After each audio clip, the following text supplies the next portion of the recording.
people get involved in your campaign. They say, you know what, I love this woman, I love what she's doing, she's fighting for us. This is John Villarreal reporting for Conservative New Media. 1781, what was happening in 1781? Anybody remember? Not all at once, please. What was going on in 1781? The American Revolution. We're smack dab in the middle, almost at the end, as a matter of fact. A young teenage soldier stood watch over a remote bridge in this Carolina swamps. No doubt, like all young men who stand those lonely watches, you veterans know what I'm talking about, his thoughts turned to the future. What would what he does here matter in a year, 10 years, 100 years, even as his mind wandered further, 182 years. With an innate understanding that may have escaped conscious thought, Charles Holt began the journey that led to this night, where we stand right now.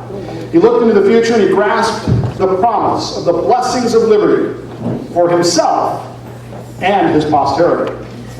The summer of 1862, Francis Marion Holt, named for the general under whom his grandfather Charles had served, stood on a warm spring night in Arkansas and made his decision.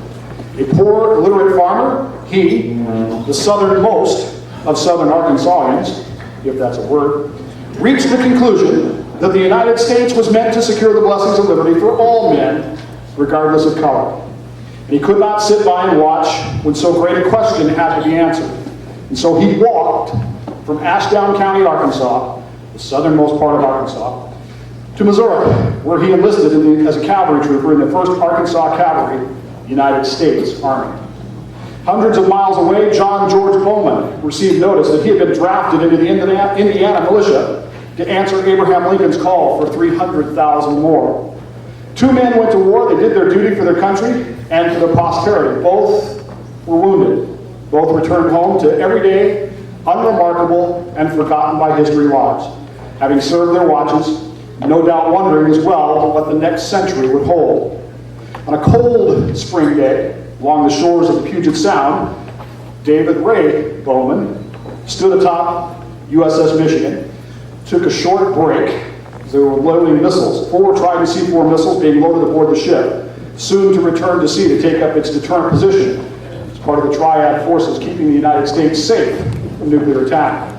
Gazing across the water to the beautiful and majestic Olympic Mountains, he too wondered about the future. Would any of this matter in the coming years? Years later, looking back, the realization occurred that this night that we are sharing here started for me with a continental soldier in the East Coast swamps. It crossed rivers, plains, mountains, and reached the far shores of the Pacific Ocean with another period of military service. While each of those times had ended with victory over the current enemy, something deeper yet remained. We had all sworn to uphold and defend this thing called the Constitution of the United States. But unease remained in my own mind, had we in fact accomplished what we set out to do. For me, the Constitution became a living document on July 10th, 2010. Now, I don't mean that the way that a liberal Supreme Court justice means it. That is, in the sense that the Constitution somehow or another changes with the wind and has some sort of malleable moral standards that change with the times. I mean that on July 10th, for the first time, I heard the cries of my new baby boy, Benjamin Daniel Holt Bowman. I know that some of you will scoff at this, that's fine, that's your prerogative as listeners, but for me, the moment had finally arrived with the birth of my son, Benjamin. After he was delivered, the circumstances were so arranged, and it's a long story. The first 2 hours of his life were spent almost exclusively with me. For 2 hours, I talked to him about who I am, what I do, what I hope, and what I dream for him. For the most part of my life, and if you know me well, you know this, I have joked that I am the pinnacle of evolution. Millions of years of human history and evolutionary history have resulted in me. Now here I was, holding men.